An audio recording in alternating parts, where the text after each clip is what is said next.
In addition to hypothesis testing, we can also test various linear equality restrictions in our model. And the first method is based on the t-test approach.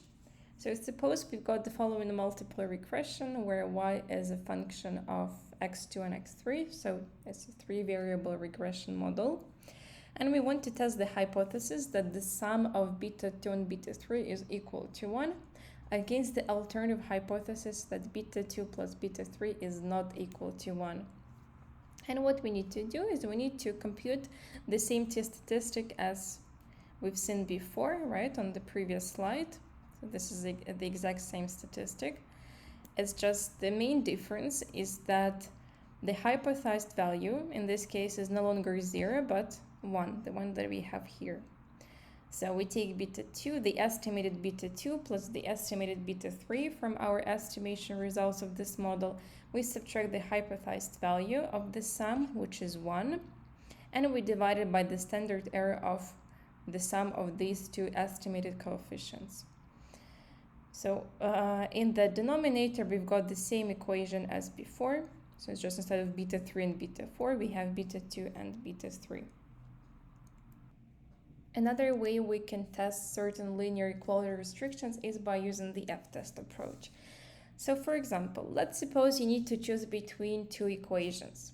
So in the first equation, y is a function of x2 and x3, and in the second equation, y is a function of x2, x3, x4, and x5. So the only difference between these two equations is the presence of x4 and x5 in the second equation. So in a sense, when we choose between these two equations, we would like to see whether x4 and x5 belong to the equation, or in a sense whether beta 4 and beta 5 are equal to 0 or not equal to 0. Therefore, the null hypothesis that we can come up with is that beta 4 is equal to beta 5 and it's equal to 0. And the alternative hypothesis is that beta 4 is not equal to beta 5 or it's not equal to 0. And for this set of hypotheses, we need to calculate the f-test using the following formula. So in the denominator, we've got r squared ur minus r squared r over m. So let's go through this term one by one.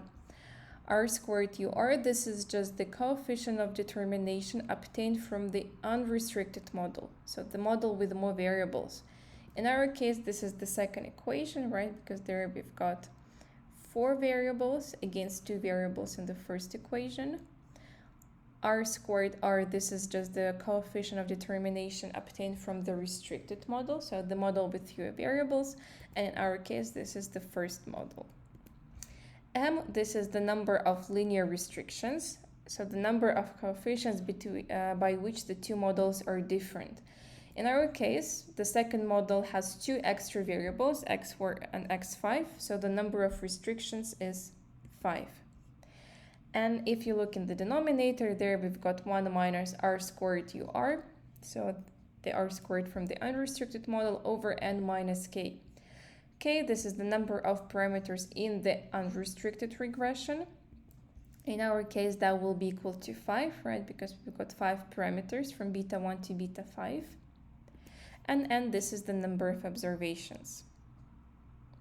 So after using this information, we need to compute f statistic and compare it with the critical one. So if the estimated f statistic is higher than the critical one, then we reject the null hypothesis. So we reject that the coefficients are the same, and we accept the alternative hypothesis that they are actually not the same and they are different from 0.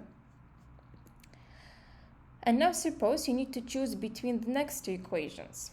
So the first equation is the same as in the previous example. Y is a function of x2 and x3. However, the second equation is now a bit different because now we no longer have the linear y, we have it in the logarithmic form. But it's still a function of the same variables, x2, x3, x4, and x5. So the set of hypotheses is still the same. So we would like to see whether x4 and x5 belong to the equation, whether beta 4 and beta 5 are equal to 0 or not equal to 0. So as you can see, the set of hypotheses is the same. However, now the dependent variable is not the same, because in the first case it is a linear variable and in the second case it is a logarithmic variable.